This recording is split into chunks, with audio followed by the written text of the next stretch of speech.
The night Duchess Vivienne Ashford nearly bled to death, her husband was 30 miles away with his hands on another woman's waist.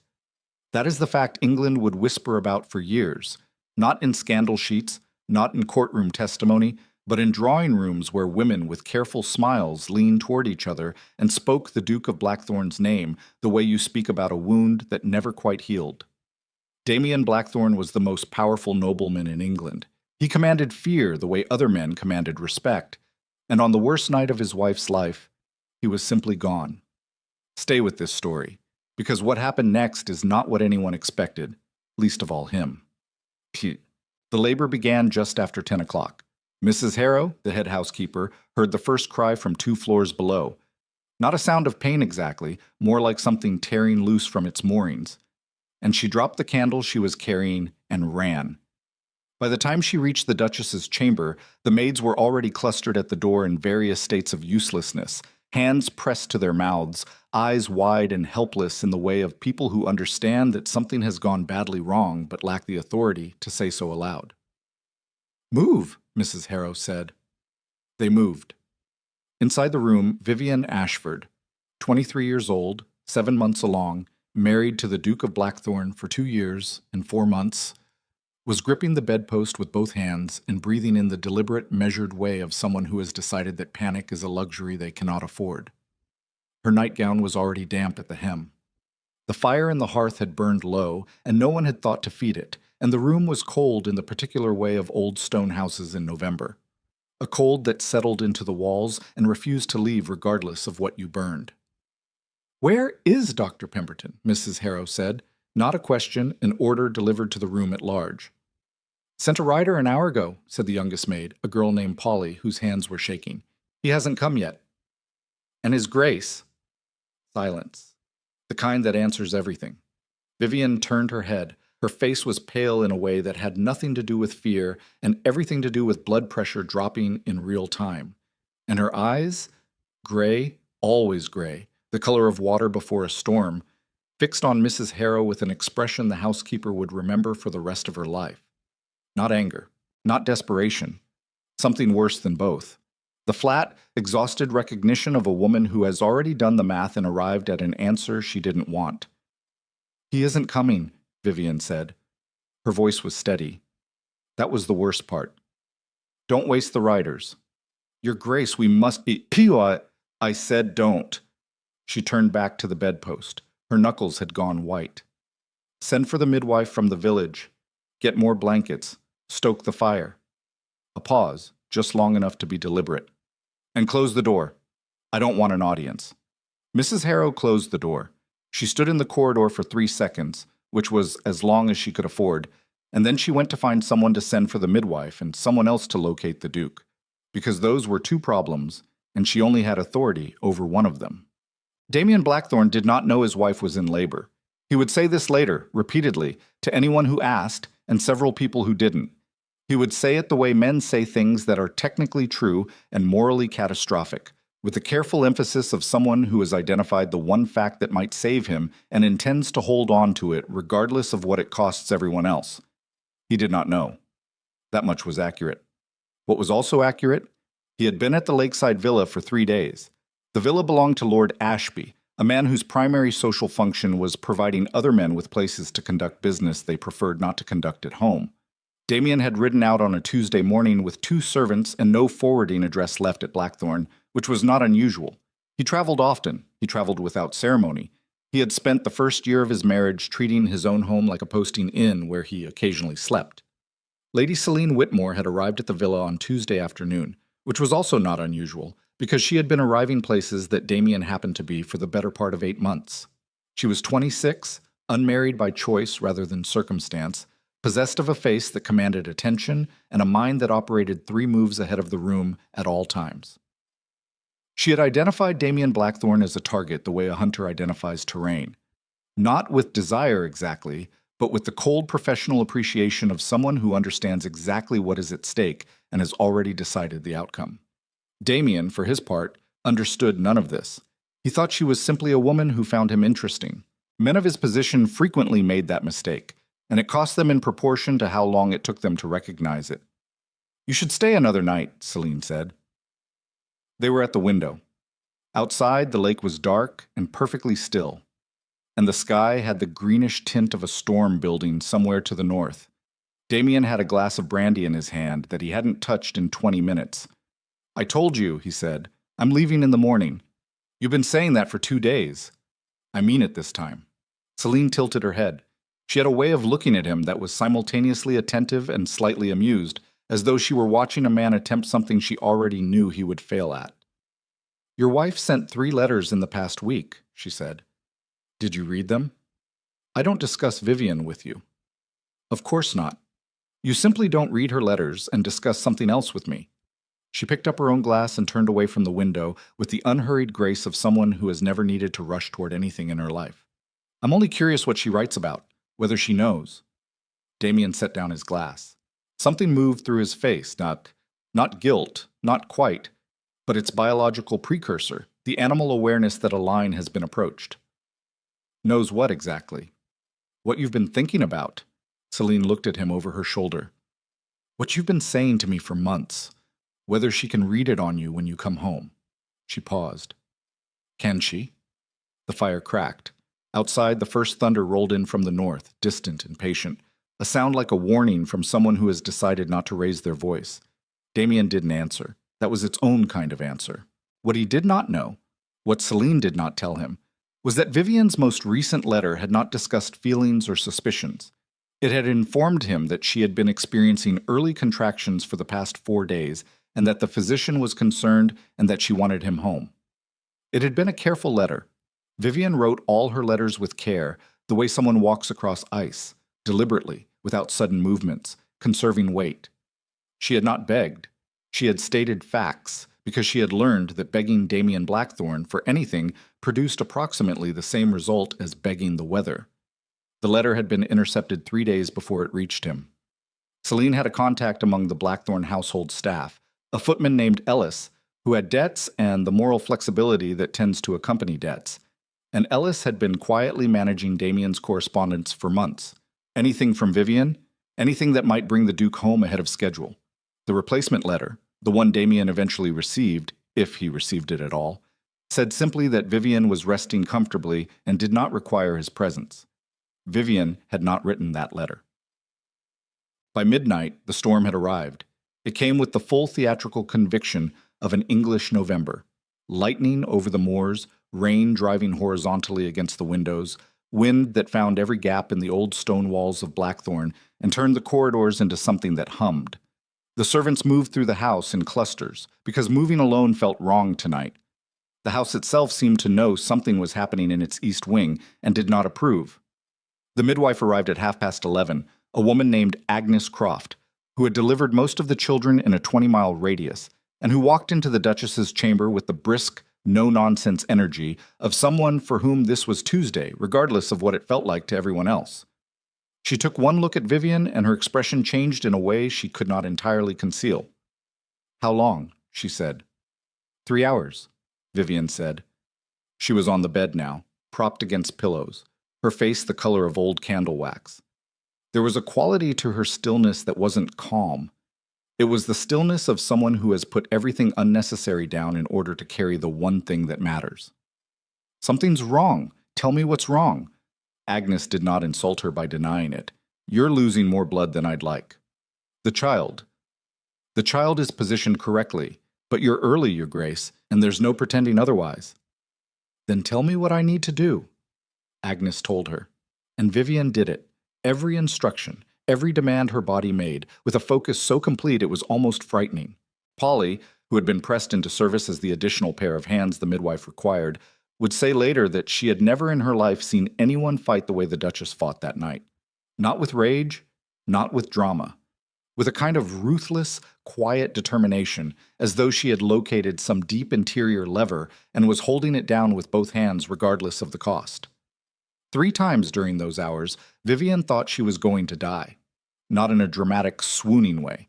In the specific, clinical way of someone who can feel their body's resources being tallied and found insufficient. The blood pressure, the cold, the way the room kept tilting slightly on its axis and required conscious effort to correct. She was aware of the child, her son, as it turned out, born just before 2 in the morning, small and red, and making a sound like a question rather than a cry. She was aware of Agnes moving efficiently around her. She was aware of the storm outside, lightning painting the room white every few minutes. She was aware that Damien had not come.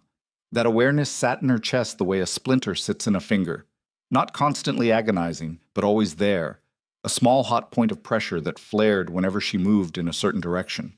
She did not let herself think about it directly. Direct thoughts were expensive tonight, and she was rationing. She thought instead about the child, whether his lungs were working properly, whether the thinness of his cry meant weakness in his chest, whether Agnes's face, which remained professionally neutral, was concealing something worse than she was saying. "Is he breathing?" Vivian said. "He's breathing." "Is it enough?" Agnes looked at her. "He's small," she said, honestly. "And he came too early. There's no good way to say that, Your Grace. But he's here, and he's breathing, and those are the two things that matter tonight." Vivian looked at her son, this small, urgent, wrinkled fact of a person who had arrived 3 months ahead of schedule into a cold room in a house where his father had not bothered to come home. Something moved through her. It wasn't sentiment exactly. It was more structural than that. Something in her architecture shifting, certain walls coming down, others going up. A renovation she hadn't planned for but recognized as necessary. She reached out and touched his head with 2 fingers very gently, the way you touch something that you're afraid will break.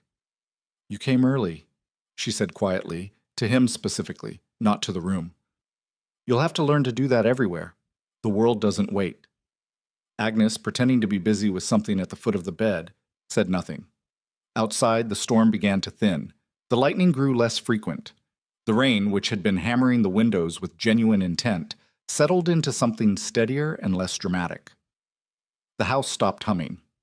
Mrs. Harrow, who had been in the corridor for the past 2 hours with a candle she kept forgetting was burning down, finally permitted herself to sit on the floor with her back against the wall.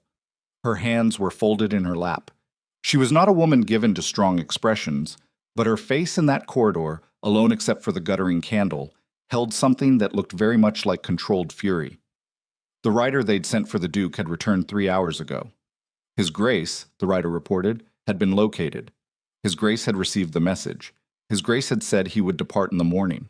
Mrs. Harrow had not told Vivian this. She intended to tell her eventually. When Vivian was stronger. When there was a right moment, if such a thing existed. She was not certain such a thing existed. Damien Blackthorne arrived at Blackthorne Estate at 8:30 in the morning, when the storm had passed and the grounds were wet and gray and the whole world looked wrung out. He came through the main entrance to a silence that was different from ordinary silence. The silence of a house that had been through something and hadn't decided yet how to talk about it. The butler met him in the entrance hall with an expression that Damien registered as wrong without being able to immediately identify why. Too careful. Too deliberate. The face of a man constructing a neutral surface over something that was very much not neutral underneath. "Your Grace," the butler said. "Where's my wife?" Damien said, because the silence was already communicating something and his body was already responding to it before his mind had caught up. "Her Grace is resting, sir. The physician is with her now." A pause. "And the young lord, as well." The world rearranged itself. "The child came," Damien said. "Last night, Your Grace. Just before 2 in the morning." Damien stood very still in the entrance hall of his own house, while November light came through the high windows and fell across the marble floor in long gray strips. He calculated, very quickly, the distance between last night and right now. The hours, the storm he had watched from the window of a lakeside villa, while Celine refilled his glass and told him something that seemed important at the time, though he could not now remember what it was. "He's alive," Damien said. Not a question. More like a man testing the structural integrity of a floor before he puts his full weight on it. "Yes, sir. Small," the physician says, "and early, but alive." "And my wife." Another pause. Fractionally longer than it should have been. "Her Grace is resting," the butler said again. The repetition did not reassure. It had the quality of a sentence that has been carefully chosen to be technically accurate. Damien went up the stairs. He went quickly. Not running, but with the particular controlled speed of someone who is using forward motion to prevent themselves from thinking too hard. The corridor outside Vivian's chamber was empty, except for Mrs. Harrow, who was standing by the window with her hands folded and her face arranged in a way that said she had been there a long time and had decided on her position. She looked at him when he appeared. She did not say good morning. She did not say anything. She simply looked at him with her hands folded and her expression giving nothing away, and the not giving anything away was itself a statement. Damien reached for the door handle. "Your Grace," Mrs. Harrow said. He stopped. She lost a significant amount of blood. The housekeeper's voice was level, informational, the voice of someone delivering a report rather than an accusation, though the difference was academic. The midwife from the village managed it. Dr. Pemberton arrived at 3 in the morning. He said if she had not had the care she did, the outcome may have been different. A pause. His word was different. He meant worse. Damien said nothing. "Your son's lungs are weak, sir. The physician is cautiously optimistic, which I understand to mean he does not know and is reserving judgment." She turned back to the window. "I thought you should know the summary before you go in." He stood there for a moment. Behind the door he could hear almost nothing, just the low murmur of the physician's voice, and then silence. He had been at a lake house 30 miles from here, while his wife bled in a cold room without him. He had been standing at a window with a glass of brandy, while a midwife he had never met kept his wife and son alive. He had received a message. The writer had confirmed he received a message, and he had said he would come in the morning. He had come in the morning. He pushed open the door. Vivian was in the bed. The physician stood near the window with his bag open, making notes in a small leather journal.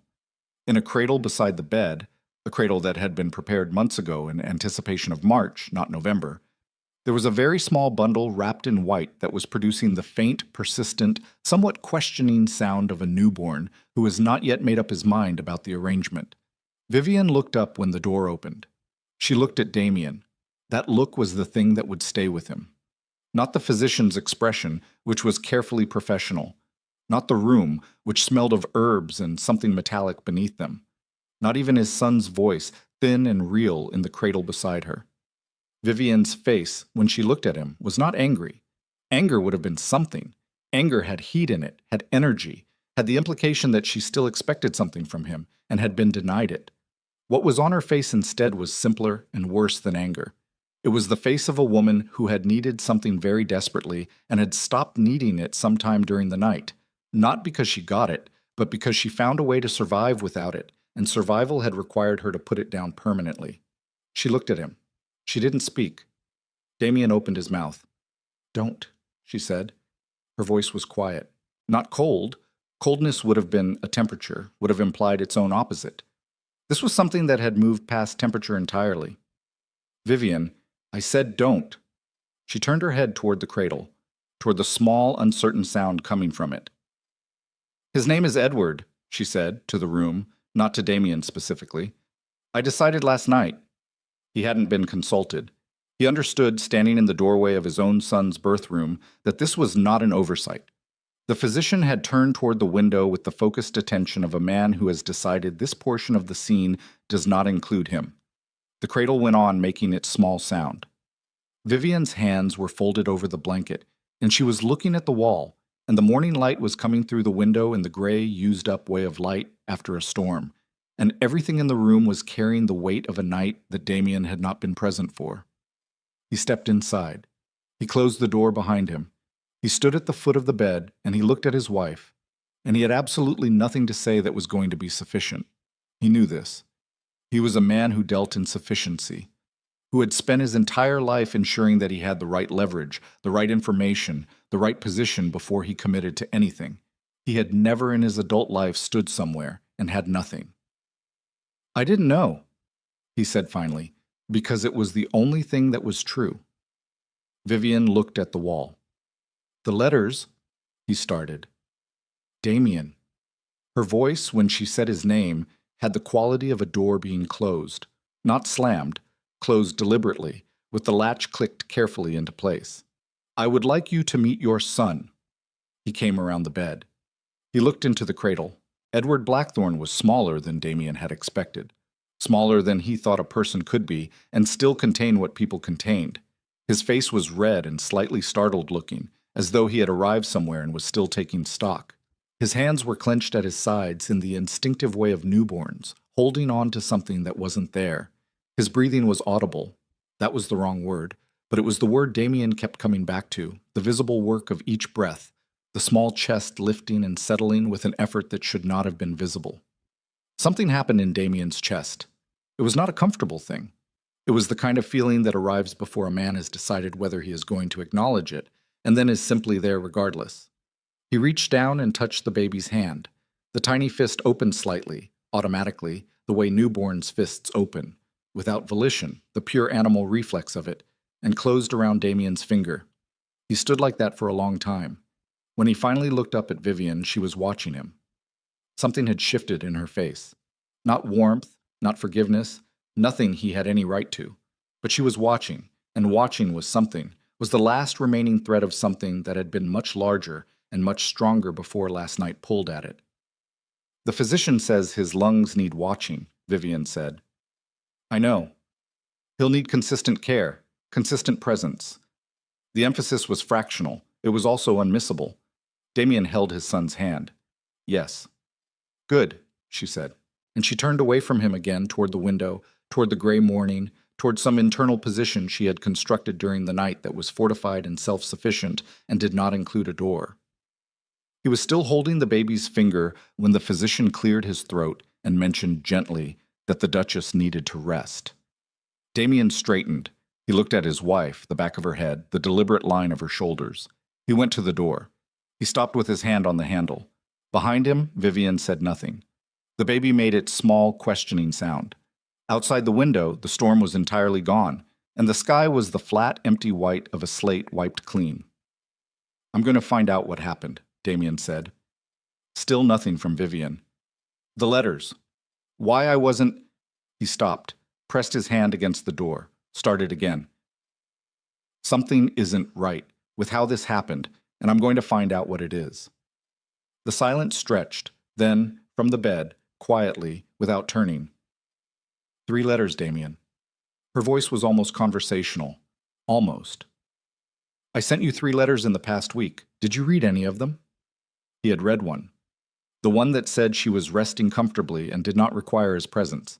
He had read it and felt relieved and gone back to the villa window and his glass of brandy and the woman who kept refilling it. The cold moved through him.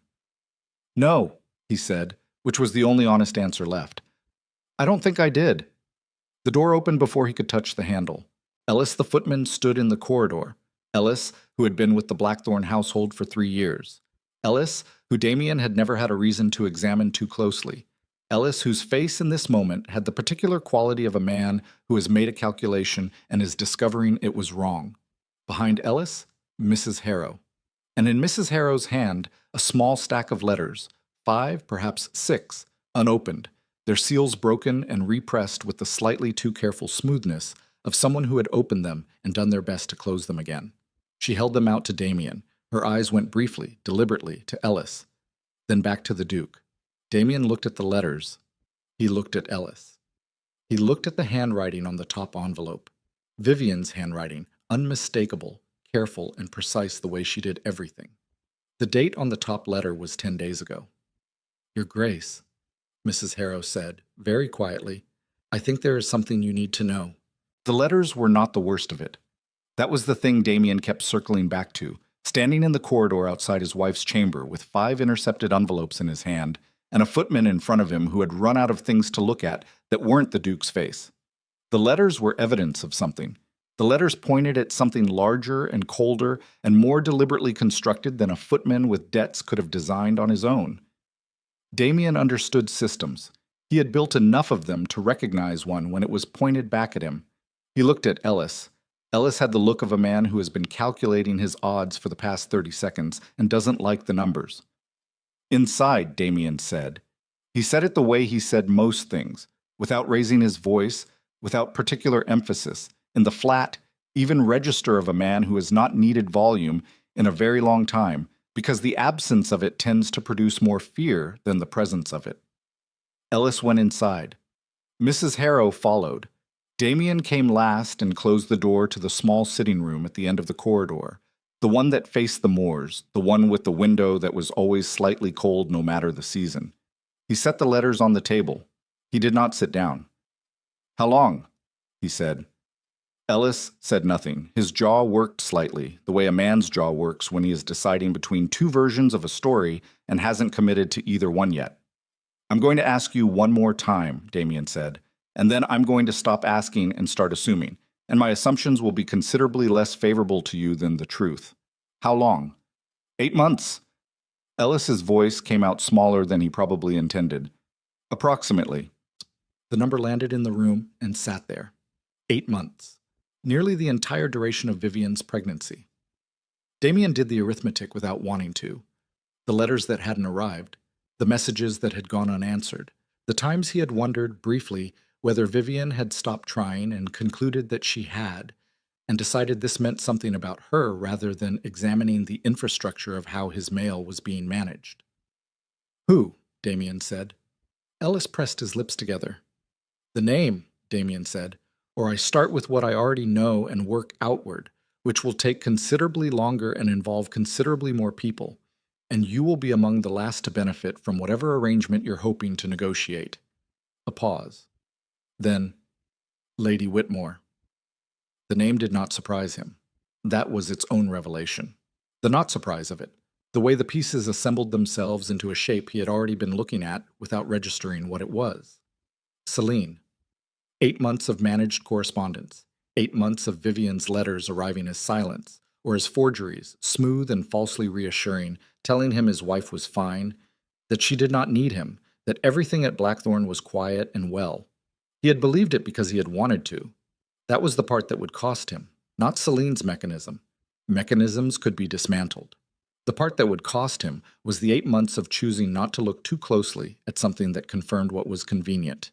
He had been handed a version of his marriage that required nothing from him, and had accepted it without pulling at the seams. Mrs. Harrow was watching him from across the room. She was not watching him with sympathy. She was watching him with the particular attention of a woman who has been managing the consequences of other people's decisions for 30 years and is waiting to see whether this particular man is going to do something useful or something else. Lock him in the groundskeeper's rooms, Damien said. Don't let him send messages. I'll deal with him this afternoon. She nodded once. And find out who else. He picked up the letters. Ellis didn't manage this alone. Find out every name, every person in this house who touched anything that was meant to reach me or meant to reach my wife. I want a list by noon. Yes, Your Grace. He left the room. He did not go directly to confront Celine. That impulse, the one that wanted to move immediately, to drive 30 miles back to the lakeside villa and stand in front of her and demand an accounting, he recognized it as the kind of impulse that a younger version of himself would have followed before he understood that rage is only useful when it's directed, and direction requires information he did not yet have. Instead, he went to his son. The nursemaid, a woman named Greta, who had been hired in anticipation of March and had spent the past month preparing herself for a spring arrival, was in the chair beside the cradle looking exhausted in the specific way of someone who has been keeping vigil all night without authorization to stop. The room was warmer than Vivian's chamber had been. Someone had made sure of that sometime during the night, someone who understood that warmth was the one thing available to offer. Damien stood over the cradle. Edward was asleep. His small chest moved with that visible labored effort that Dr. Pemberton had noted clinically and Damien could not look at clinically, no matter how he tried. The rise and fall of it was too explicit, too much like something that could stop. Each breath seemed to require a decision. He is fighting, Damien thought. 3 months early, lungs half-formed, arrived into a cold room in a storm without his father present to do a single useful thing, and he is fighting. The thought did something to him that he could not have named precisely and did not try to. He reached into the cradle, touched the back of one tiny hand with 2 fingers, the way he had in Vivian's room, and felt the fingers curl without opening, tighter this time, less reflexive, something that felt marginally more like intention. He stood there for a moment, the Duke of Blackthorn with power over half the county and total powerlessness over the 4 pounds of determined life in front of him, and felt the specific weight of that imbalance settle into his chest.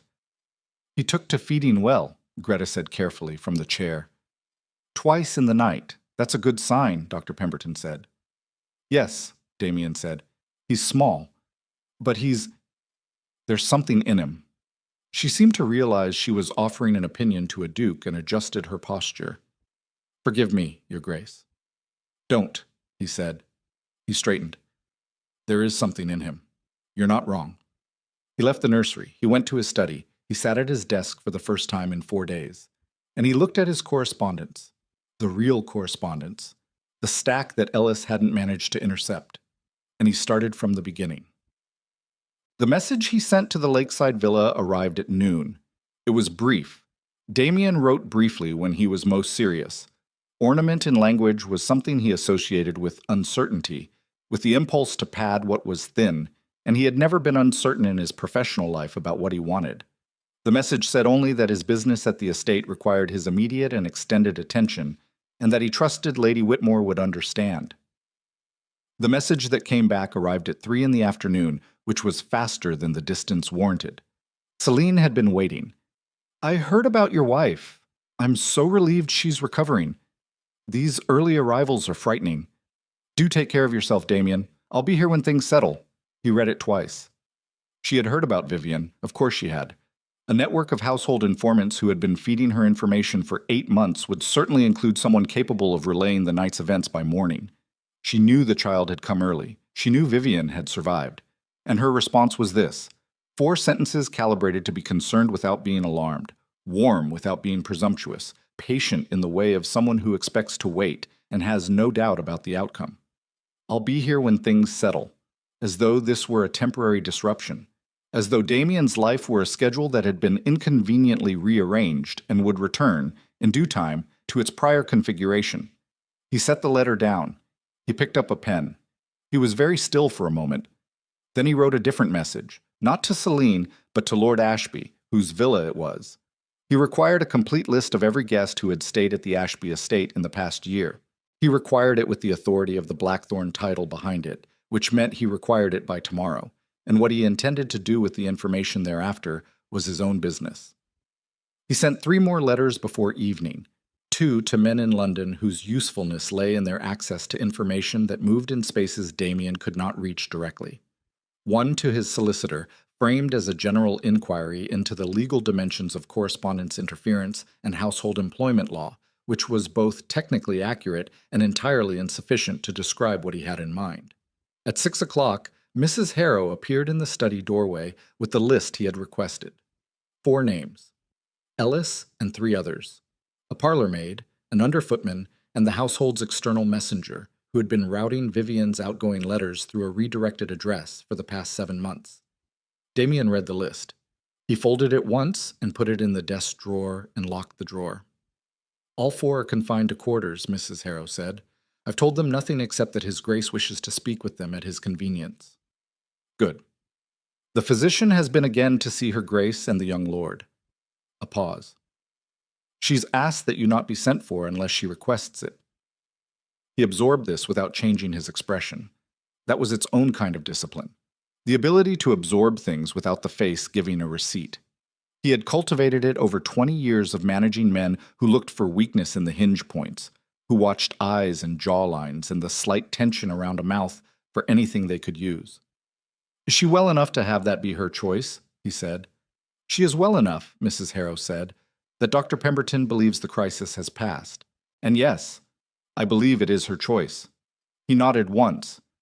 Mrs. Harrow moved to leave, stopped at the door. "Your Grace." Her voice was different, not the report voice, not the housekeeper's professional register. Something older than that. Something she had clearly decided to say and had been sitting on all day. "I have worked in this house for 22 years. I worked for your father. I have seen a great many things that were not my business to speak about, and I kept that boundary because it was appropriate." She looked at him. "This is outside that boundary. What happened last night, what she went through alone in this house, that is a debt, Your Grace, not a mistake, a debt. And she knows the difference." The room was very quiet. "I know," Damien said. She left. He sat at the desk until the light was entirely gone from the windows. Well, Vivian was not asleep when he came to her door. She knew it was him from the footstep. She had always known his step, the specific weight and rhythm of it, the way it had never quite matched the careful, considerate movement of a man trying not to impose. Damien Blackthorne walked through his own house the way he moved through everything, as though it were already his, because it was, and there was no point in pretending otherwise. She heard him stop outside the door. She said nothing. After a moment, his voice came through the wood, low and even. "I'm not coming in. I just want you to know I'm here." She looked at the ceiling. The candle on the nightstand was burning low and needed replacing, and she had been too tired to ring for it and too stubborn to admit she was too tired. Outside, the moors were dark, and the storm's aftermath had left the air clean in the particular sharp way of November after rain, the kind of clean that almost made up for the cold. From the nursery down the hall, she could not hear Edward, which meant Greta had managed to settle him, which was more than she had managed to do in the first hour after the midwife left. "I found the letters," he said through the door. "All of them. And I found the man who intercepted them. I know where this started, and I know whose hand is in it." She did not answer. "I'm not telling you this to—" A pause. The kind that meant he was choosing words, which was unusual for him. "I'm not telling you to negotiate something. I just don't want you to think you were imagining it. The letters. The silence. None of that was me choosing it." Vivian closed her eyes. She was 32 hours past nearly dying. Her body felt like something had been taken from it and put back in a slightly different arrangement, functional, but aware of every component in a way that was new and exhausting. She was not angry at him in this moment. She was past the place where anger lived. Anger required a certain kind of energy, a certain residual investment in the outcome, and she had spent so much of herself in the last 2 days that what remained was something quieter and more final. She believed him about the letters. That was the thing she couldn't quite resolve. She believed him about the letters, and it changed nothing because the letters had been intercepted for 8 months, and in 8 months he had not noticed the silence, had not pulled at the thread of a wife who had stopped seeming to need him, had not wondered why a woman who had written to him twice a week for 2 years had apparently gone quiet. He had accepted the quiet the way a man accepts something convenient, without examination, without asking why the ground underfoot had become so smooth. The door opened. She hadn't said, "Come in." He came in anyway. She opened her eyes. He was standing just inside the threshold, not advancing, as though he had calculated the exact distance that constituted entry without encroachment. He looked different. She had looked at this man for 2 years, and she knew his faces the way you know terrain you've crossed repeatedly, and this face was not one she had seen before. He looked tired in a way that went deeper than a missed night of sleep, and there was something around his eyes that she did not want to name because naming it would cost her something she needed to hold on to. "I told you not to come in," she said.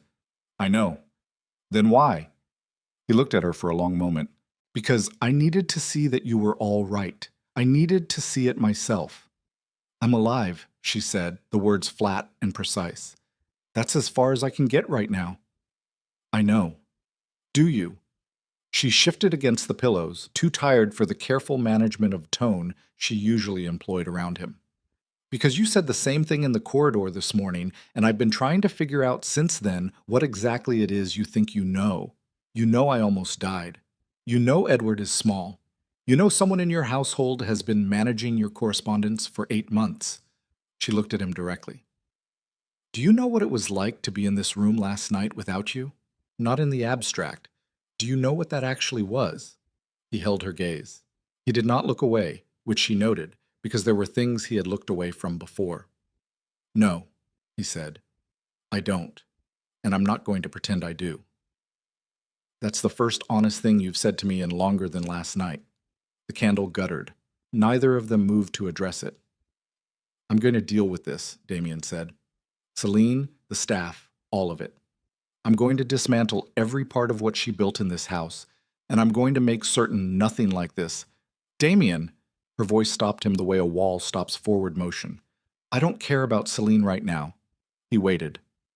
"I care about the fact that you were 30 miles from here, and a rider reached you, and you said you would come in the morning." Each word landed separately. "I care about the fact that even without the intercepted letters, without Lady Whitmore's interference, you still chose to wait until morning. That choice was yours. No one managed that one." The silence that followed was different from the silences that had come before it. Those had been comfortable silences, silences he had occupied without noticing. This one had weight. This one was alive with something that both of them could feel, but only one of them had the vocabulary to name. "You're right," he said. She looked at him. "I can't defend it," he said. "I'm not going to try." Something moved through her face, not forgiveness. She was nowhere near that country yet. But something. The slight shift of someone who has braced against an incoming denial and found instead an open hand, and doesn't yet trust what that means. "Go," she said. "Edward will need feeding again in 2 hours, and I want to sleep before then." He went. But at the door he stopped, and she knew he had stopped before he spoke, because there was a quality to his stillness she recognized. The stillness of a man arriving at something he did not have a prepared position for. "I went through the letters," he said, not turning around. "All 5 of them, the real ones. The ones Celine's man was holding." A pause. "You wrote to me in the 3rd one that you were frightened, that the physician was concerned and you were frightened and you wanted me home." Another pause. "I didn't know you were frightened. In 2 years, I had never heard you say that." Vivian said nothing. "I should have," he said. "I should have known." He left. She lay in the dark with the guttering candle and the clean, cold air from the moors, and her son sleeping down the hall with his small chest working for each breath. And she stared at the ceiling, and she felt the thing she had been holding very carefully since the night before begin to develop a crack in it. Small, hairline, the kind of crack that does not immediately compromise a structure and yet cannot be unfelt once you know it's there. She pressed her hand against her sternum. She was not going to forgive him because he had said the right thing once. She was not built that way, and she had no intention of being rebuilt. But she was, against her will, against the deliberate fortification of the last 30 hours, beginning to understand that the man who had come in through that door was not the same man who had remained at a lakeside villa while she bled. Something had broken in him too, somewhere in the hours since morning. She did not know yet whether broken things could be made useful. Down the hall, Edward made his small, questioning sound, and she pressed the call for Greta, and she turned onto her side and she closed her eyes. She did not sleep.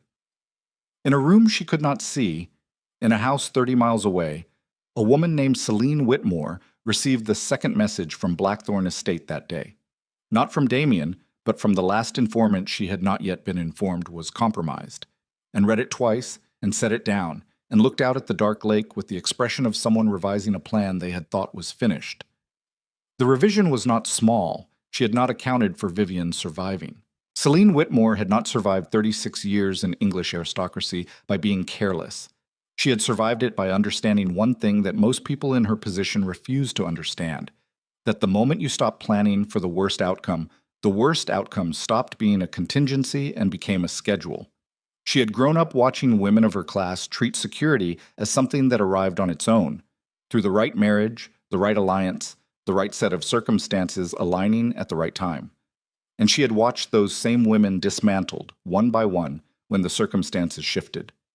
She had decided at 17 that she would not be dismantled.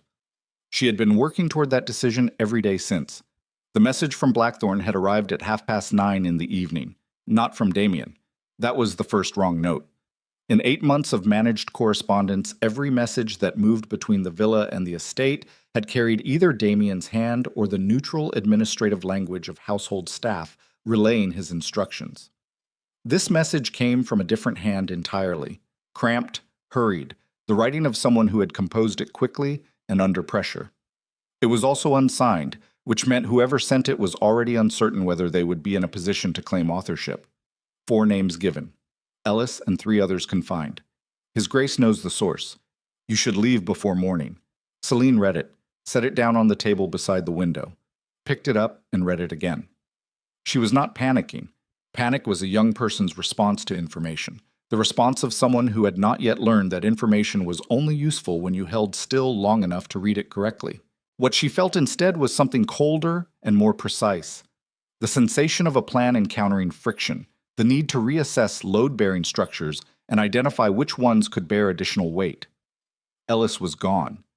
She had expected Ellis might eventually become a problem.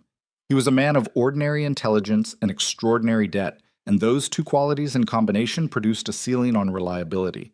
She had not expected him to go this quickly, but she had built for it. Ellis knew only his own piece of the mechanism.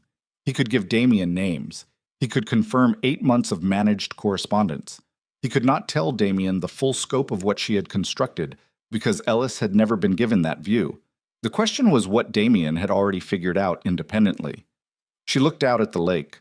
The water was black and perfectly still, and the night air had the specific clarity of late autumn, each star shockingly precise. Beautiful.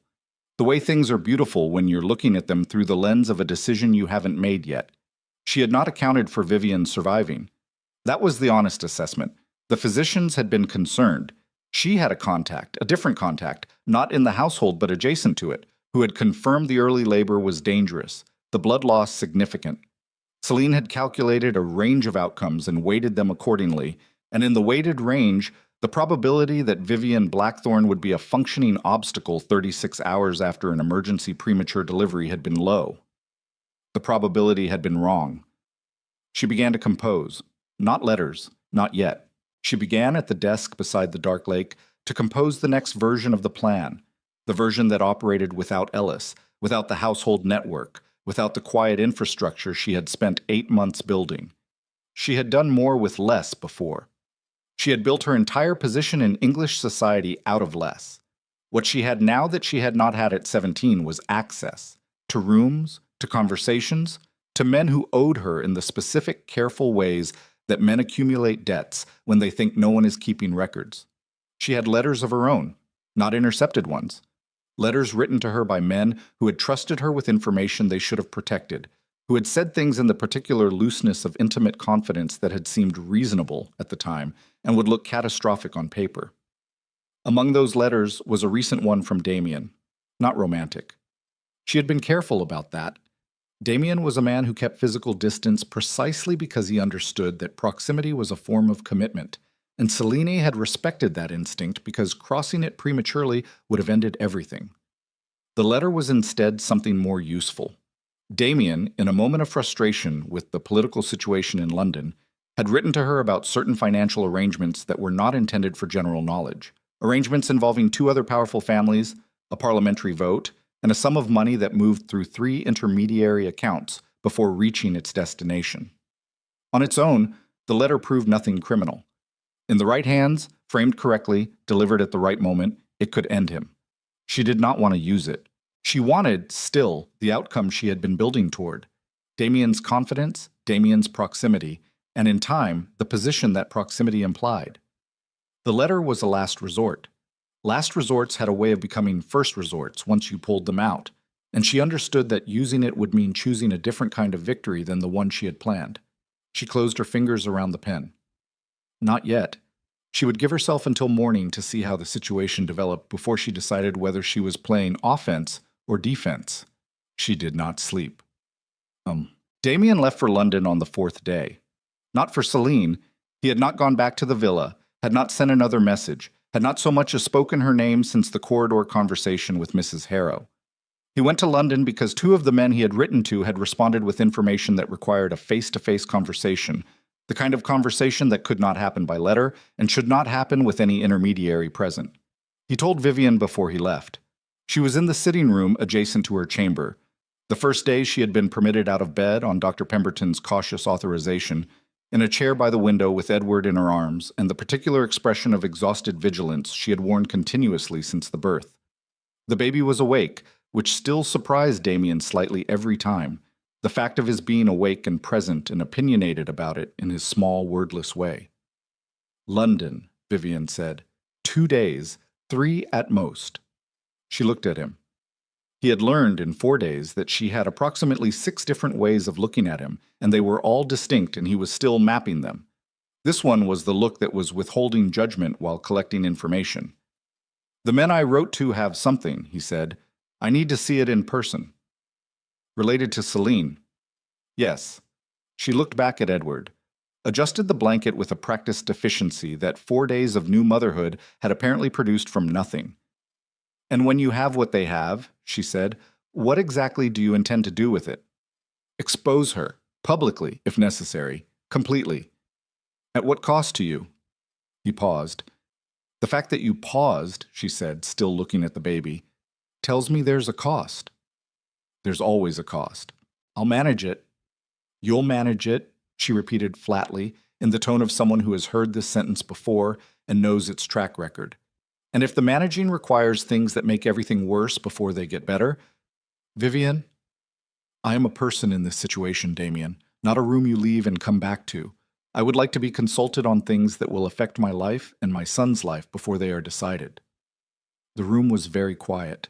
He had not, he realized, been thinking of it that way. He had been thinking of it as his problem to solve, his failure, his mistake, his network of consequences to dismantle. He had been operating in the mode he always operated in.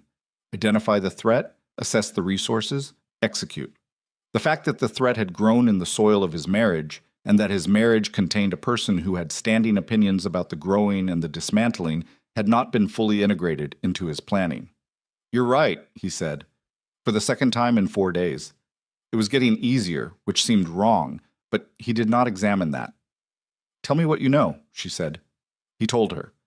Not everything. There were pieces he was still assembling, but the structure of it. 8 months of interference. Ellis and the 3 others now dismissed without reference. The redirected outgoing letters. Celine's presence at every location Damien had occupied for the past year. The pattern of it. The logistics of it.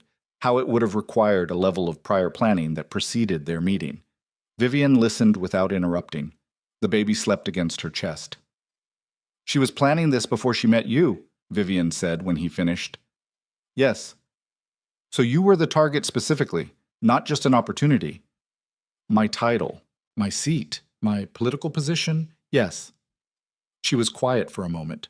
Edward made a small sound and she moved automatically, the adjustment so reflexive it looked like breathing. She studied you, she said. She knew how you operated, what you responded to, what you were willing to ignore. A pause. She was right about that last part. He absorbed this. Yes. I'm not saying that to wound you. I'm saying it because if you go to London and expose her without understanding that she studied you, she will have a contingency for whatever you bring. She'll have anticipated it. He looked at her.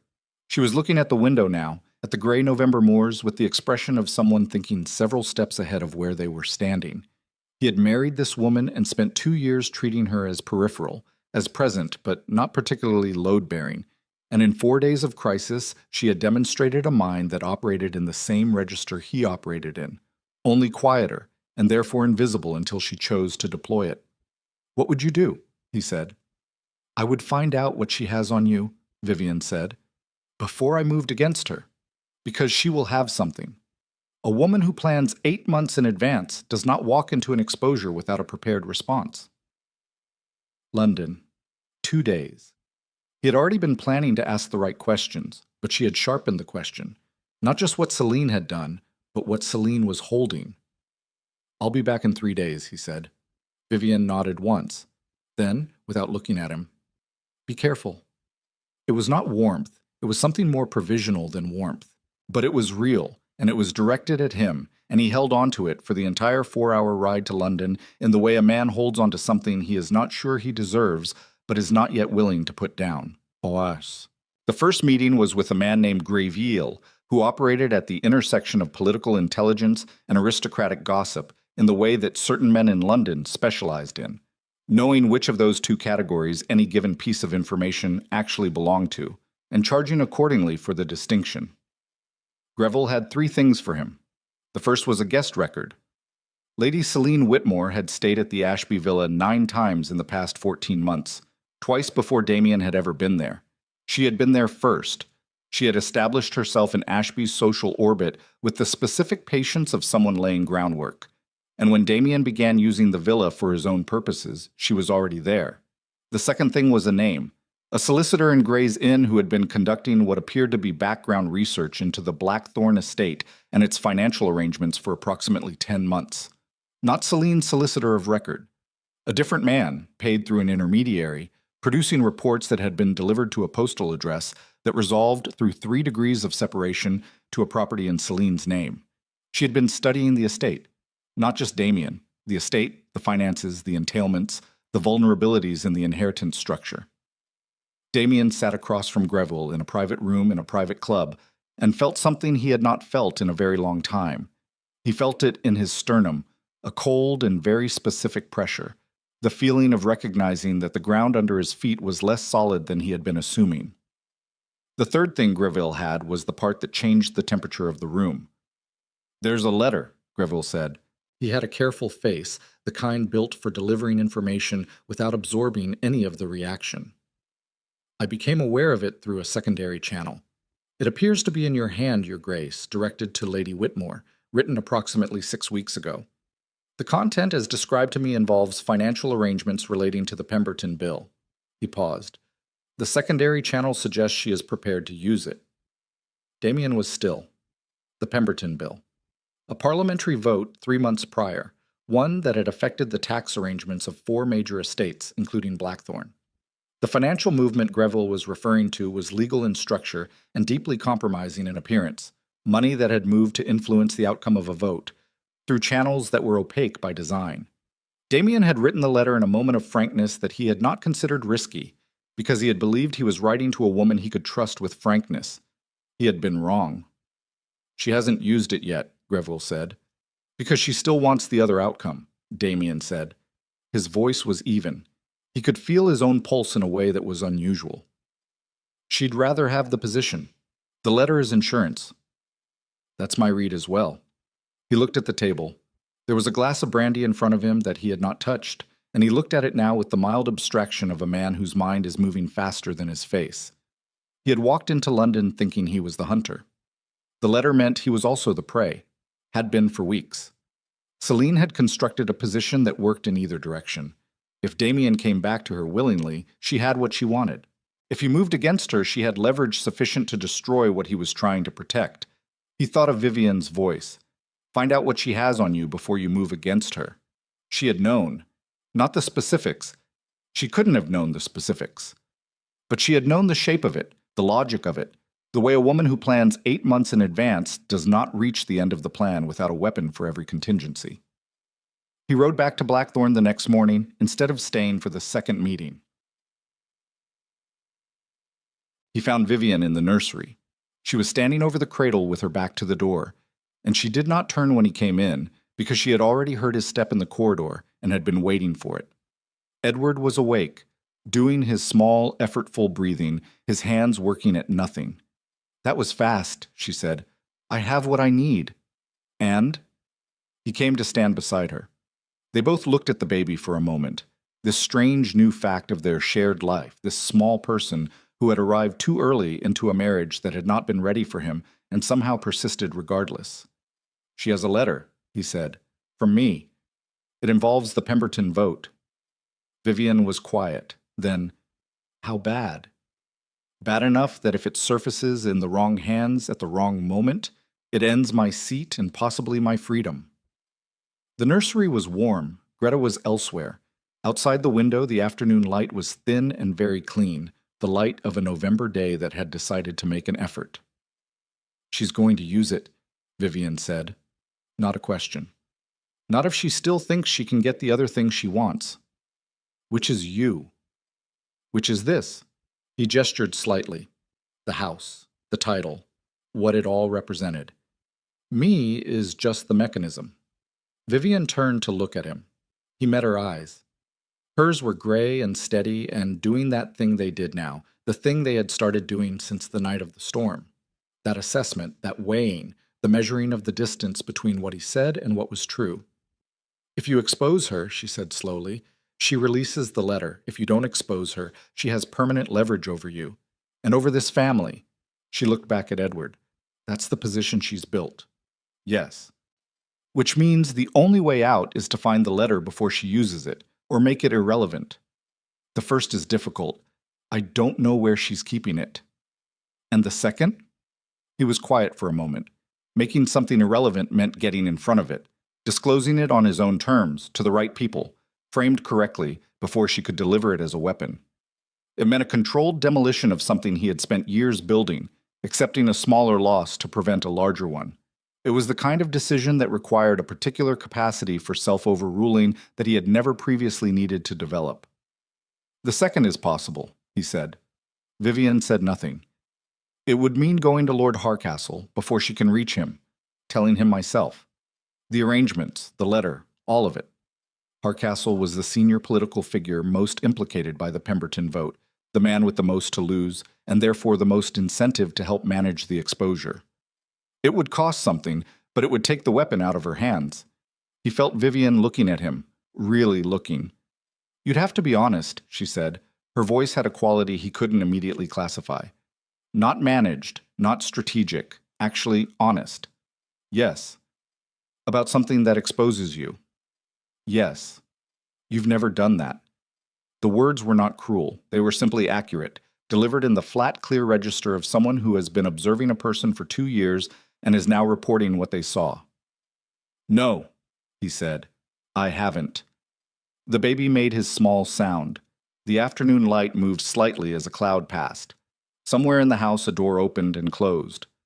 "Then do it," Vivian said. He looked at her. "Because the alternative is spending the rest of your life being managed by a woman who studied you and found all the places where you won't look." She held his gaze. "And I will not raise my son in a house that is owned by someone else's leverage." It was not a declaration of solidarity. It was not forgiveness or warmth or any of the things he might have wanted it to be. It was Vivian Blackthorne drawing a line in the ground and telling him which side of it she intended to stand on. For Edward, for the house, for the future she was going to build regardless of what he decided, and telling him with perfect clarity what it would take for him to stand beside her. He had to change something fundamental. Not tactics, not approach, something underneath. "All right," he said. From downstairs at that moment came the sound that unmade everything. Mrs. Harrow's voice, controlled, rapid, carrying the particular compression of a woman delivering news she had been hoping not to deliver, came up through the floor of the nursery as she spoke to someone in the entrance hall below. And then another voice, a woman's voice, unhurried, assured, carrying the specific confidence of someone who had rehearsed their arrival. Celine Whitmore was in the house. She had not waited for morning. Damien was already moving before Vivian spoke. Not toward the stairs, toward Edward. He crossed the nursery in 4 steps and lifted his son from the cradle with hands that were steadier than they had any right to be, and he turned and held the child out to Vivian with the specific deliberateness of a man transferring something irreplaceable to the only person he trusted with it. Vivian took him. She didn't ask why. She had already heard the voice from downstairs, and her face had already done the thing it did, gone still, gone internal, the calm that wasn't calm, but was its functional equivalent, the face of a woman who had learned to process threat without showing it. "Stay here," Damien said. "Don't tell me to stay here." "Vivian, I am 5 days past nearly dying in this house." Her voice was quiet and absolutely inflexible. "I am not going to sit in the nursery while that woman is in my entrance hall." He looked at her. Edward breathed against her chest, small and steady and present. He thought of all the arguments available to him, her health, the physician's instructions, the advantage of controlling the encounter without her present, and understood, in the time it took to think them, that none of them would work and none of them should. She had as much standing in this house as he did. More, by some measures, he was only beginning to properly calculate. "Then give me 30 seconds, he said. "Let me get downstairs first." She nodded once. He went. Celine was in the entrance hall. She was dressed for travel, which meant she had come directly. No villa stop, no intermediate arrangement. She was standing near the center of the hall with the posture of a woman who has arrived somewhere she expects to be received and is prepared to wait for that expectation to be met. Mrs. Harrow was near the door with her hands folded and her expression doing the thing it did when she was managing something she deeply disapproved of, radiating contained disapproval through pure stillness. 2 servants flanked the entrance. They were looking at anything that wasn't the woman in the center of the room. Celine saw Damien reach the bottom of the stairs, and her face did something that was almost a smile. Almost. It was the expression of someone who has rehearsed a range of opening positions and is selecting the most appropriate one in real time. "Damien," she said, warm, unhurried, the tone of a woman arriving at a social engagement, not a confrontation. "I came as soon as I could. I heard about Vivian, about the child. I wanted to offer my support in person." He stopped at the foot of the stairs. He had known this woman for 8 months. He had sat across from her at tables, ridden beside her on country lanes, stood at windows in rented villas talking about things he had mistaken for honesty. He had believed she found him interesting.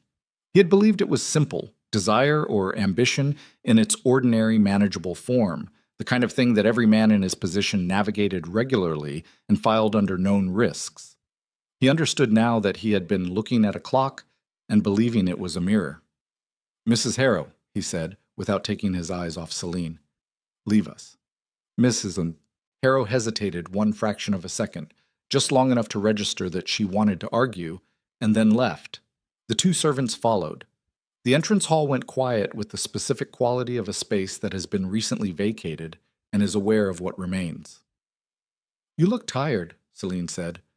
Her voice had adjusted slightly, more intimate now, calibrated for the reduced audience. "This has been a terrible week for you. For both of you, I imagine. How is she?" "She's recovering." "And the child?" "Recovering." "That's a relief." She moved toward the sitting room door, not waiting for an invitation, moving with the practiced naturalness of someone who has mapped a space and knows where the center of gravity lies. "Can we sit?" "No," Damien said. She stopped, turned. The almost smile remained, but something behind it had shifted, recalibrated, adjusting to new data. "You came here for a reason," he said. "We can address it here." She looked at him for a moment. The warmth did not leave her face. It was too structurally embedded to leave quickly. But behind it something colder surfaced, like a stone made visible by a drop in water level. "I came," she said carefully, "because I was concerned about you, about the situation, about what might be said and by whom before you and I had a chance to speak." "You came because Greville talked." A pause. Fractional. Gone in under a second. But he saw it. "I don't know He told me about the letter," Damien said. "The one in my hand regarding the Pemberton vote. He told me you have it, that you've been holding it, and that you're prepared to use it." He watched her face. "So we can skip the concern. What is it you actually want?" The entrance hall was cold. November had gotten into the stone again, the permanent seep of it. Somewhere above them, distant, barely audible, Edward made his small sound, and then went quiet. Celine looked at him for a long moment. Then, with the ease of a woman removing a mask she had finished needing, the warmth left her face entirely. What replaced it was not cruelty. It was something more unsettling than cruelty. The focused, impersonal attention of someone who has been working toward a specific outcome for a long time and is now simply managing the final steps. "What I want," she said, "is what I've always wanted. I want a position that is secure, influence that is real, a seat at the table where decisions actually happen." She tilted her head slightly. "I don't particularly need a husband. I need a partnership with someone who has the title and the political weight to make everything I bring to the arrangement functional. I thought I had communicated that clearly." "You communicated it through 8 months of manipulated correspondence and a nearly fatal childbirth." "I communicated it through a series of reasonable arrangements that kept a situation stable while I assessed whether you were capable of the kind of partnership I described." Her voice was even. "The childbirth was not something I arranged. I arranged for you to be away. What happened to Vivian was a consequence of prematurity, not of anything I did." "You kept me away from my wife while she bled." "You were away," she said, "because you chose to be there. I provided an invitation. You accepted it, every time." A pause. "That's the part that bothers you most, isn't it? Not what I did, what you made easy." The words landed with the accuracy of something aimed. He felt them land, felt the specific truth in them, the edge that was most effective precisely because it was not entirely wrong. She was good. He had known she was good.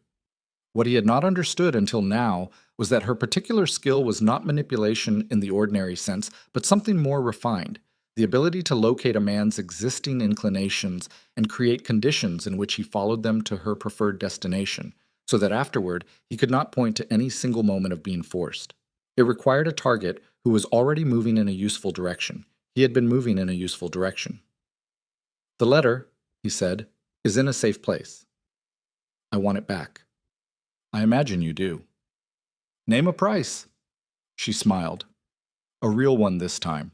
The first real expression he had seen from her in 8 months, possibly longer. That's not how this works, Damien. The letter isn't a commodity, it's the foundation of a conversation. What I'd like to have is an honest conversation about what this arrangement could look like going forward, with everything on the table. There is no arrangement, he said. There is no going forward. You are in my house without an invitation, and you are leaving. I'm leaving, she agreed pleasantly, when we've concluded our conversation. I have no interest in prolonged conflict. I have interest in a functional outcome. She looked at him steadily. Vivian nearly died. Your son is fragile. You are holding a political position that depends on the Pemberton arrangements remaining private. These are your realities. I am not your enemy unless you decide I am. You are my enemy, he said, because you made a choice 8 months ago that treated my wife and child as acceptable losses. Something moved through her face. Not guilt. It was too unfamiliar a terrain for guilt.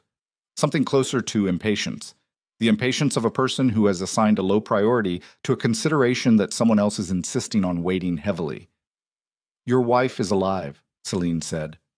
The temperature of the room dropped approximately 4 degrees. Damien did not respond. He was very still in the way he went still when something crossed a line he had not previously known the location of. He could feel his pulse in his hands, in the back of his jaw, in the specific cold clarity that arrived when he stopped managing his reaction and simply let the reaction be what it was. He was not a man who lost his temper. He was a man who became, when pushed past a certain point, something quieter and considerably more dangerous than anger. Your wife is alive, Celine repeated, not reading the stillness correctly, or reading it and deciding to push through it. And your son is alive, and the Pemberton arrangements are private, and all of that can remain true. I'm offering you a way to keep it all intact. I'm offering you— Get out of my house, the voice from the stairs. Vivian. She was on the landing, not at the bottom, not fully descended, but visible, present, holding Edward against her chest with one arm and gripping the banister with her other hand in the way of someone who has been instructed not to exert herself and has decided that instruction is inapplicable to present circumstances. She was in her day clothes, the first time since the birth, and she was pale in the way she had been pale for 5 days, the pallor of someone who has spent significant blood and not yet fully replaced it. She looked at Celine with an expression that had nothing in it that needed translating. Celine looked up at her. Something shifted in her face. A recalculation, rapid, the brief visible effort of integrating new data. She had built her plan around a Vivian who was peripheral, who was managed out of the picture by her own husband's absence. The Vivian on the stairs, holding her son with 5-day-old hands that did not shake, looking down at her with eyes the color of storm water, was not that Vivian. She had miscalculated. She was understanding this in real time. Vivian, Celine said, and the warmth attempted to return. I'm so glad you kept my husband 30 miles from this house while I nearly died.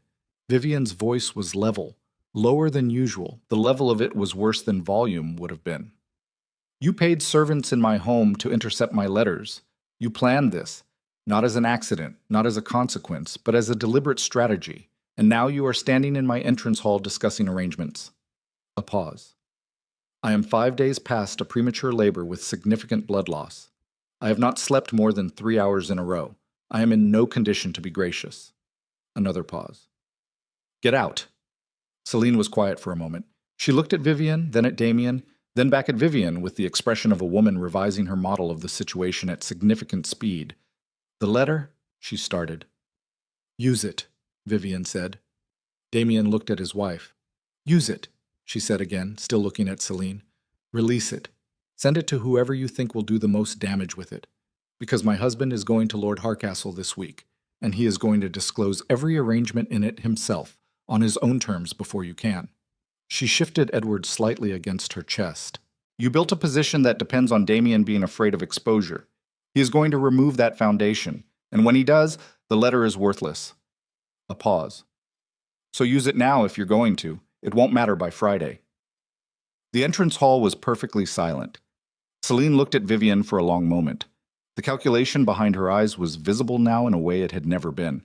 The mask fully gone, the actual machinery running in plain view. She was looking at a woman she had dismissed as a variable and discovering she was a load-bearing wall. Damien had not known Vivian was going to say that. She had not consulted him. She had come down the stairs with 5-day-old legs and stood on his landing and called Celine's fundamental position, the letter, as leverage, and staked the entire game on his willingness to do what he had said he would do, on his honesty, on the change she had told him had to be real and not strategic. He had told her he would go to Hardcastle. He had meant it when he said it. She was betting everything on the difference between meaning something and doing it. He looked at her. She was not looking at him. She was watching Celine, her face still, her arm around Edward, her knuckles on the banister the only visible evidence of the physical cost of standing there. She had not looked at him because she did not need confirmation. She had already decided whether she believed him. "I'll see myself out," Celine said. Her voice was even. Whatever she was feeling, recalculation, fury, the particular cold of a plan meeting its first genuine obstruction, none of it reached her voice. She was too disciplined for that. She moved toward the door, unhurried, and she stopped with her hand on the latch, and she looked back at Damien with an expression that was not defeat, and was not a threat, and was something in between. "She nearly died," Celine said quietly. "And you were at my window. That's not something you fix with a trip to Hardcastle." She looked at him for one more second. "But I suppose you know that." She opened the door. The November air came through in a cold, clean gust that moved through the entire entrance hall and reached the stairs, and reached Vivian, and reached Edward's blanket, and moved it slightly. Celine Whitmore walked out of Blackthorn and closed the door. The latch clicked. The hall went absolutely still. Damien stood at the foot of the stairs. He looked up at his wife. She was looking at the door. Her jaw was set, and her eyes were too bright, and her hand on the banister had tightened until the knuckles had gone white, and he understood that what had held her upright on those stairs through that entire conversation had been will and nothing else, that the body doing the holding was 5 days past catastrophe, and that it was now, with the door closed and Celine gone, beginning to register the cost. He went up the stairs. She did not say anything. He reached the landing, and he took Edward from her with one arm, his son, who weighed almost nothing and required everything. And with his other hand he caught her elbow, because she was not going to ask for the support, and she needed it. She let him. That was the thing that unmade him slightly. She let him. They stood on the landing for a moment, both of them, in the silence of the house with the cold still fading from the entrance hall below, and Edward breathed his small, effortful breaths between them. "Hardcastle," Vivian said. "Friday," he said. "I'll leave Friday." She nodded. She straightened her arm, gently, not pulling away, just finding her own balance again, reasserting it. She looked at Edward's face, at the particular concentration of his sleeping expression, the small furrow between his brows that looked almost adult. She was right about one thing, Vivian said. She did not look at Damien when she said it. He waited. "You were at her window." She said it the way you say something that has been sitting in the room with you for days and has finally used up all its patience. Not because she put you there, because some part of you chose to be somewhere you didn't have to think about what was happening here. She was quiet for a moment. That part is the thing that has to change. Not the letter, not Celine. That part. He had nothing to offer in response that wasn't insufficient. "I know," he said. She turned toward the nursery. He walked beside her, carrying Edward, the three of them moving through the corridor in the particular quiet of people who have survived something together and not yet determined what that survival means for whatever comes next. He would go to Hardcastle Friday. He would sit across from the most powerful political figure in his circle, and he would disclose, without preparation or management, the full contents of the Pemberton arrangements, and he would accept whatever followed. Not because it was strategic, because Vivian had stood on those stairs on 5-day-old legs and staked her entire gamble on his capacity to be honest, and he would not make her wrong. He laid Edward in the cradle. The baby stirred, frowned, settled. Behind him, Vivian sat in the chair by the window. The afternoon light was going apour. The short days of November, the dark arriving earlier every evening. She looked out at the moors. "There's something else," she said, something in her voice. He turned. Her face was still directed at the window.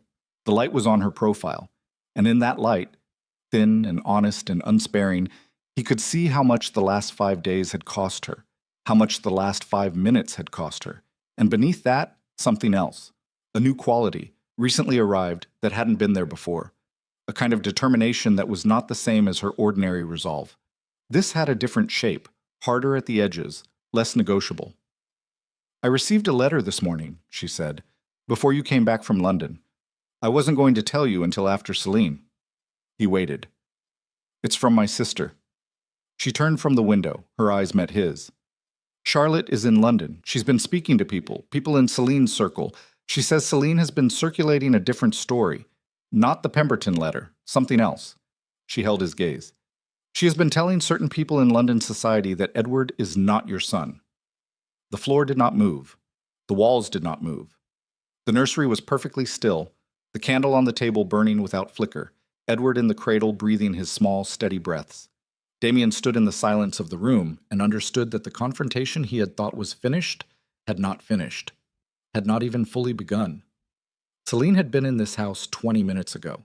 She had walked out calmly, without the letter weaponized, without her position secured, having lost the encounter by every visible metric. And she had already been burning a different fire. The letter was a retreat. This was the real weapon. Not his political exposure, but Vivian's honor, Edward's legitimacy. The one wound that had no administrative solution, that could not be addressed with a trip to Hardcastle, that would live in the drawing rooms of London regardless of what any document said, because society did not require proof for the stories it chose to keep. He looked at his son. Edward breathed. In and out. Steady, small, real. How far has it spread? Damien said. Vivian's voice when she answered was the steadiest thing in the room. Far enough, she said, that Charlotte heard it from 3 separate sources before she wrote to me. A pause. There is a winter ball in 6 weeks. Lord and Lady Pemberton's estate. Every significant family in England will be there. She looked at him. Celine will be there. 6 weeks. The ball. Every significant family in England and a story already moving through the invisible arterial network of their world, carried on breath and whispered between measured sips of wine, growing the way those stories always grew, gathering detail it had never possessed, acquiring certainty it had never earned. Damien understood, standing over his son's cradle in the thin November light, that everything he had done this week, the confrontation, the planning, the willingness to go to Hardcastle, had been the preparation for a fight he had not yet entered. The real fight was 6 weeks away, in a ballroom full of people who had already been handed a story, with a woman who had anticipated every move except the one he hadn't made yet, because he did not yet know what that move was. This is a work of complete fiction created for entertainment purposes only.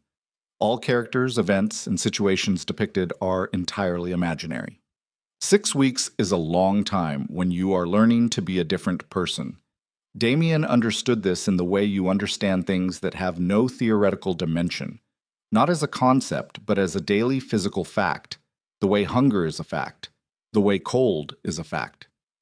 Every morning he woke before the house and went to the nursery and stood over Edward's cradle for 10 minutes in the dark, listening to him breathe, and every morning the breathing was slightly stronger than the morning before. And every morning Damien thought about what it meant that this was now the first thing he needed. Not correspondence, not the day's political arrangements, not any of the machinery of power he had spent 20 years maintaining. This, the sound of his son's chest working.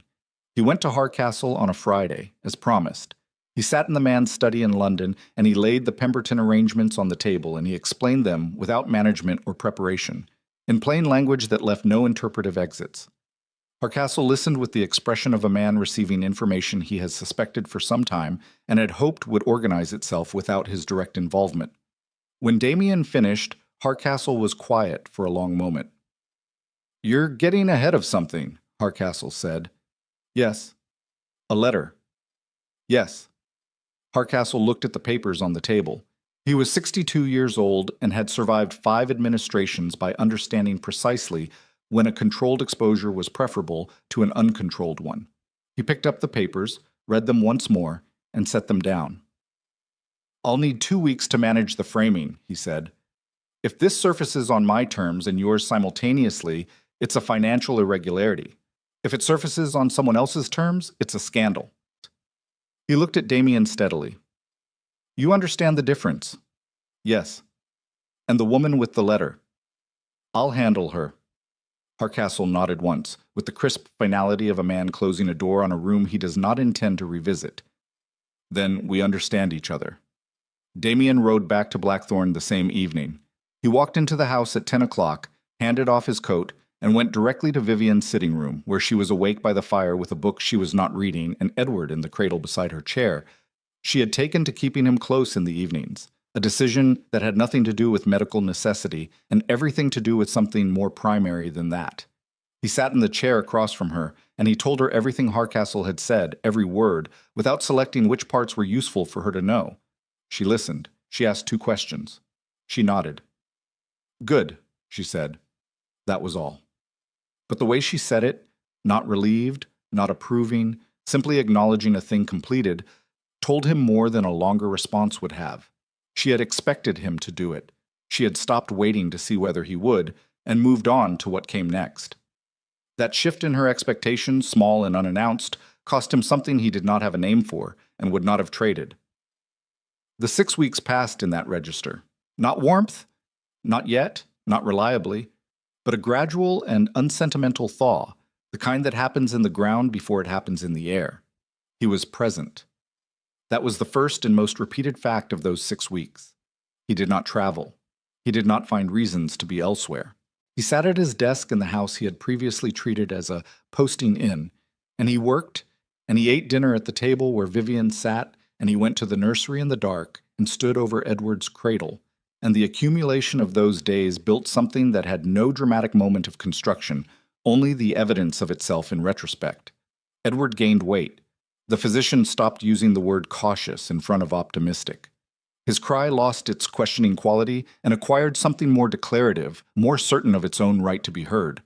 Vivian watched this with the attention of someone monitoring a structure they have invested everything in, and the watching had a quality to it, a fierce, exhausted, unperformative love that Damien witnessed every day and understood he had nearly cost her entirely. He did not tell himself this to punish himself. He told it to himself as a fact, the way you hold a compass bearing, not to dwell on where you were, but to stay oriented about where you were going. The Pemberton Winter Ball fell on the 15th of December. The estate was 2 hours from London, large enough to contain 400 guests without strain, and by the time Damien's carriage arrived, the entrance was lit with torchlight that turned the falling snow gold. He helped Vivian down from the carriage. She was in dark blue, not the pale colors she had worn before the birth, not the careful neutrality of a woman trying not to take up space. She had dressed with intent tonight, with the specific deliberateness of a person who understands they are walking into a room that has already been talking about them and has decided to make that room's job more difficult. She took his arm. Her grip was steady. Inside, the ballroom was exactly what he had expected. 400 people arranged in the careful formations of English society at its most theatrical, everyone aware of who had arrived and with whom, the conversations layered in the specific way of rooms where everything said aloud is the less important half of what is being communicated. They saw the looks. Both of them. The small recalibrations that moved through clusters of people as Damien and Vivian passed, heads turning a degree, conversations pausing and resuming at a different angle. The story had been moving through this room for 6 weeks, carried on the invisible current that connected these people, and it was here now in the way these things were always here, not spoken, but present, hovering in every slight hesitation and overly warm greeting. Damien felt Vivian's arm tighten fractionally against his. He covered her hand with his and kept walking. Celine was near the east windows. She was in cream and gold, and she was positioned with the unconscious precision of someone who has selected their location in a room the way a general selects terrain, visible, well lit, adjacent to the conversation clusters that mattered. She had not looked toward the entrance when they arrived, which meant she had been watching it. She saw them. Something moved through her face, not surprise, she was past surprise, but a recalibration, the brief visible adjustment of someone shifting from one prepared position to another. She did not approach. 40 minutes passed. Damien moved through the room with Vivienne. He introduced her to 3 men she had not previously met at this level, men whose opinions shaped the financial architecture of English aristocracy. And he introduced her not as his wife, which was her title, but by describing what she had navigated in the past 6 weeks in terms that left no room for the alternative story Celine had been circulating. He did it without announcement, without theater, woven into ordinary conversation in the way that truth, when delivered without performance, tends to be more durable than the alternatives. He watched the recalibrations happen in real time. He watched people do the arithmetic of two competing narratives and arrive, one by one, at the same conclusion: that the woman standing beside the Duke of Blackthorn, composed and direct, and clearly the axis around which her husband was orienting, was not the woman the other story described. It was not enough on its own. He knew that. Narratives did not die in one evening, and Celine had been thorough. But he was not trying to kill the story tonight. He was trying to starve it. When Celine finally moved, it was with the decision of someone who has waited as long as waiting was useful. She came toward Vivian from across the room, through a gap in the crowd that Damien registered a half-second before it opened, and he understood, too late to reposition, not too late to be present, that this was the encounter she had come for, that everything tonight had been arranged around this approach, this angle, this specific gathering of witnesses. "Vivienne," Celine said. Warm. The warmth was extraordinary, actually. The sustained performance of it, the seamlessness. "You look wonderfully recovered. I was so relieved to hear the child was thriving." The room did not stop. It continued its noise and motion, but the people nearest to them, 8, 10, the precise number required to constitute a public moment, were listening. Vivian looked at Celine. In the 6 weeks since Celine had been in the entrance hall of Blackthorn, something had finished settling in Vivian's face. The storm water quality of her eyes had not changed, but what was behind them had, the raw, close to the surface quality of the early days after the birth, had been replaced by something that sat further back, quieter, more permanent. The look of someone who has processed a thing fully and filed it and is now operating from a position of complete clarity about what it was. "Thank you," Vivian said. Her voice was pleasant, entirely pleasant, and entirely empty of anything that could be used. Celine waited for more. It did not come. "I understand you've been through quite an ordeal," Celine continued. The slight emphasis on ordeal was calibrated. Not enough to be clearly hostile, more than enough to remind the nearest witnesses of the story she had been circulating. "Premature births are so frightening, I can only imagine." "I'm sure you can," Vivian said. The pleasantness remained constant. Celine looked at her.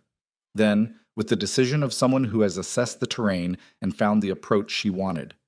"And the child? Edward, isn't it? He has Damien's look about him, I'm told. That's a relief, with everything—" "Lady Whitmore," Damien's voice. Not loud. He did not need loud. He had spent 20 years developing the register that required neither volume nor repetition, the register that contained within it the full understanding of what he was capable of and the implicit communication that it was currently being applied. Every person within 8 feet heard it and registered it. Celine turned to look at him. He had spent 6 weeks deciding what this moment would be, not planning specific language. The specific language had resolved itself, as it always did, in the moment itself. What he had decided was the nature of it. Not a threat, not a political maneuver, not the carefully managed exposure he might have engineered 4 months ago when his primary concern was the protection of his own position. Those tools belonged to the version of himself that had stood at a villa window and accepted a convenient silence without pulling at it. What he had decided was honesty, the kind that cost something, the kind Vivian had told him he had never attempted. "My son," he said, in the same register, to Celine and to the 10 people near them, and to the room that was, by now, doing the thing rooms did when they understood something was happening, going quieter, without going silent, turning its attention to a single point, "is my son. My wife nearly died delivering him in a house I was not present in because of a series of arrangements you made and a series of choices I made." He held her gaze. "I have spent 6 weeks being honest about my choices. I'm going to continue being honest about them, including, if necessary, in rooms considerably less comfortable than this one." Celine's face was very still. "The letter you have," he said, "has already been disclosed. To Harcastle, 2 weeks ago, in full. Whatever you intended to do with it, that window is closed." A pause. "And the story you have been circulating about my son's parentage is false, which you know, which I know, and which I am now going to make it my specific purpose to ensure everyone in this room also knows." He looked at her steadily. "We're done. Whatever you built, whatever you planned, it's done. I am suggesting, clearly and finally, that you find a different future than the one you designed around my family." The silence had a texture now. It was the silence of a room that has witnessed something that cannot be taken back. The silence of a story that has encountered its counter-narrative in the most public possible venue. Celine stood in the middle of it. She was not a woman who showed damage easily. She had built herself to be resistant to damage. But there was something in her face in that moment, something that had to do with the gap between the plan she had built and the ground she was standing on, that was not quite concealed. She looked at Damien. She looked at Vivian.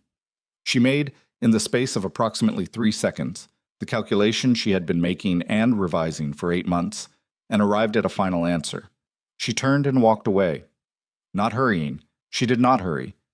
That much dignity she kept. She moved through the crowd with her head up and her pace controlled, and people moved aside for her, and she reached the far door and went through it, and the room exhaled around the space where she had been. Vivian was looking at the floor. Just for a moment, the brief downward look of someone absorbing the end of something they had been braced for a long time. Then she looked up, and she looked at Damien, and what was in her face was not triumph and was not relief. It was something quieter than both and more durable. He had told the truth in a room full of people, and it had cost him the control he had previously mistaken for strength. He understood, standing in that ballroom with the gold light and the snow against the windows and his wife's eyes on him, that this was what she had needed from him. Not the exposure of Celine, not the political maneuvering, not even the trip to Hardcastle. The willingness to stand somewhere and be seen without management, to be accountable in the place where accountability was most expensive. He had not known he was capable of it until 6 weeks ago, when she had staked everything on the possibility that he was. "Can we go home?" she said. "Yes," he said. They left before the supper course. Months. The carriage ride back to Blackthorn took 2 hours through snow that had thickened since they arrived, the world gone white and quiet and indifferent to the evening they had just come through. Vivian sat across from him in the rocking dark. Neither of them spoke for a long time. "She'll leave London," Vivian said finally. "Not a question. Within the month. There's nothing left for her here that isn't going to cost her more than it's worth. Will the Pemberton thing follow you?" "For a while. Hardcastle has managed the framing. It won't end my seat." A pause. "It will cost me something in the short term, some political distance from men who prefer their alliances uncomplicated. And you're all right with that?" He looked at her across the dark carriage. "I'm all right with that." She was quiet for a moment, looking at the snow through the window, then, "You didn't tell me you were going to say what you said tonight, about being absent, about your choices." "No." "Why?" He thought about this honestly. "Because if I had told you, it would have been something I prepared, something performed, and you would have known the difference." She turned from the window to look at him. The carriage swayed, the snow moved against the glass. "Yes," she said. "I would have." Blackthorn appeared out of the dark and snow at midnight. The lights in the lower windows visible first, then the mass of the old stone, then the gate. The carriage turned through it and came to rest, and Damien got out and helped Vivian down, and they stood for a moment in the snow in front of the house that had been his and was now theirs in a way it had not previously been, the distinction small and enormous. Inside, the house was warm, Mrs.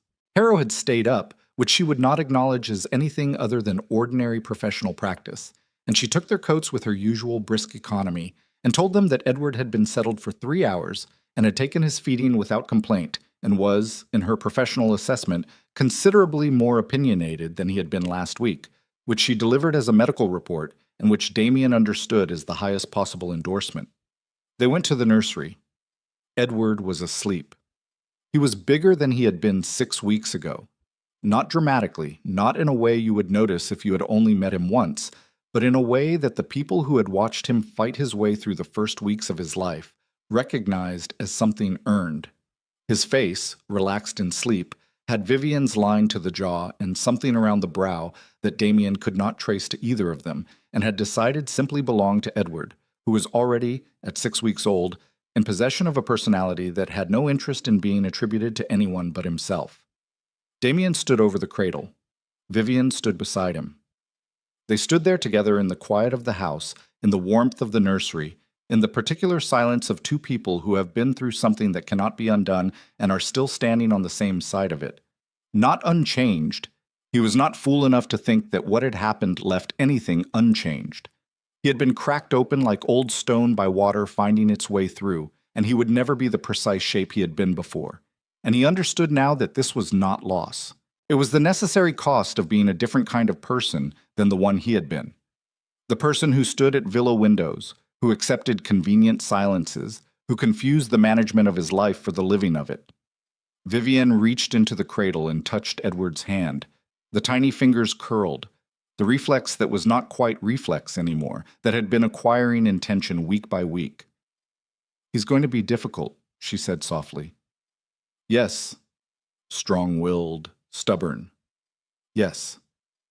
"He gets that from you." He looked at her. She was looking at Edward with the expression she always had in this room. That fierce, exhausted, unperformative thing that he had come to understand was the realest thing he had ever been in proximity to. She had not said she forgave him. She had not said she loved him. Not with those words, not yet, perhaps not for a long time. But she was here, standing beside him in the dark, touching their son's hand and including him in a joke about stubbornness. And he understood that what she was offering was not sentiment but presence, the same thing she had demanded of him, the same currency.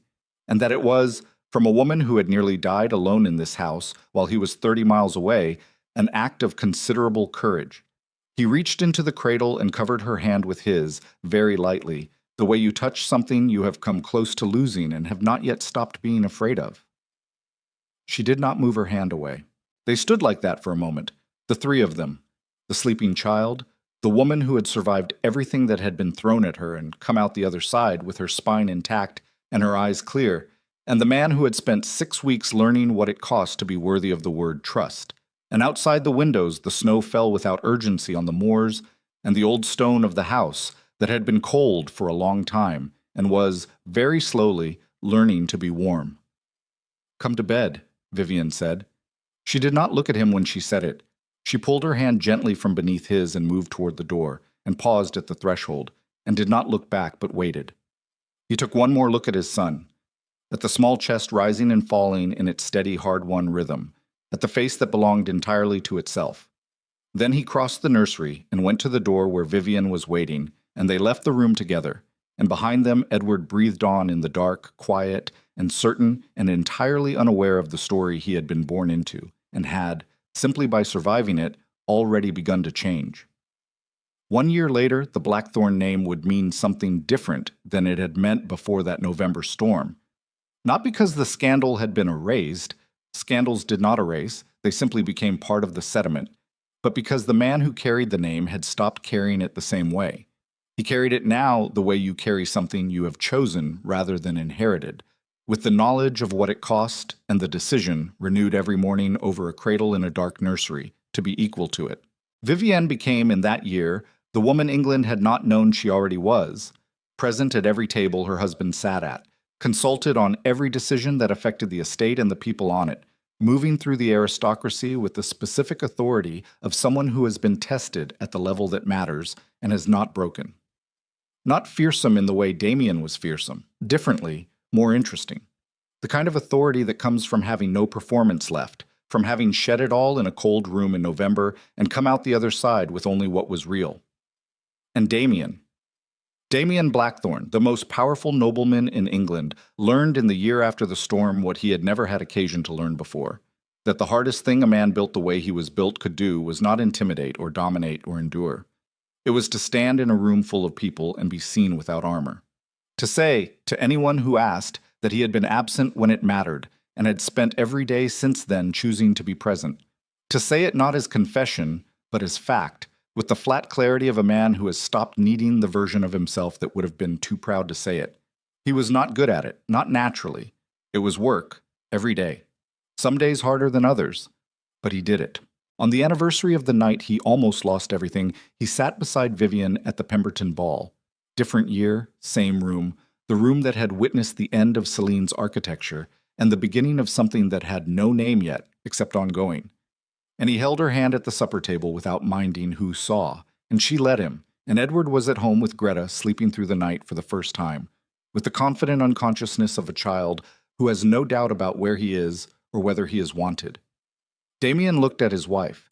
She was talking to the woman beside her about something he was not following, and her face in the candlelight had the quality it had now in unguarded moments, open in a way it had not been 2 years ago, not soft exactly, still entirely itself, but with the walls arranged differently, some of them down, the ones that had come down because they no longer served a purpose. She glanced at him, caught him looking, held it for a second. "What?" she said, the way she said it now, half challenge, half something else. "Nothing," he said.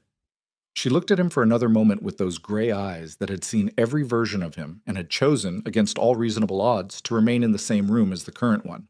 Then she turned back to her conversation. He kept her hand. Outside the windows of the Pemberton estate, the English winter was doing what it always did, relentless, indifferent, cold enough to be honest.